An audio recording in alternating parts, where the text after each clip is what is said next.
যদি আপোনালোকৰ মুম্বাই আহি মহাৰাষ্ট্ৰৰ খানা খাই বৰ হৈ গৈছে ন, তো নবী মুম্বাইত আহি আছামৰ ওচৰত মোৰ ধুনীয়া অসমীয়া থালি খাব পাৰে। মানে মই আজি আহিছোঁ প্ৰায় 1 মাহৰ পিছত অসমীয়া থালি খাবলৈ নবী মুম্বাইত থকা আছামৰ ওচৰত। আৰু ধুনীয়াকৈ ইয়াতে চাব পাৰে পূৰা একদম অসমীয়া খানা, অসমীয়া একদম থলুৱা খানা পাই গৈছোঁ।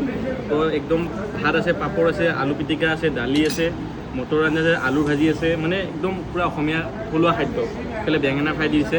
প্ৰায় 1 মাহৰ মূৰত গাইছ আজি মুম্বাইত অসমীয়া থলুৱা খাদ্য খাম। বাকী এইফালে আৰু মোৰ লগত এইফালে বিদু বনো আছে, আৰু এইফালে চন্দন ভাইও আছে। ভাইয়ে মানে আহিয়ে পূৰা সোৱাদ লাগি গৈছে, পূৰা 1 মাহৰ পিছত মানে অসমীয়া খাদ্য পাইছে। কেনেকুৱা ব্ৰ?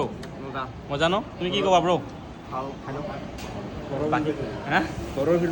ভাতটো খাই ল'লোঁ, এতিয়া যাবলৈ হোটেলত। কিন্তু ইয়াতে চাওক না, কেৰম খেলিব লাগি গৈছে দুয়োটাই। বাকী এইফালে ধুনীয়াকৈ জুবিন দাৰ ফটো লাগি আছে, আৰু এইখন হৈছে গোটেই লিষ্ট। চাই লওক কি খায় আপোনালোকে আহিলে। আৰু এতিয়া আমি যাব লাগে গাইছ হোটেললৈ। কেৰম খেলিলোঁ, ভাত খালোঁ বহুত দিনৰ মূৰত, মানে আহি ভাল লাগিলে।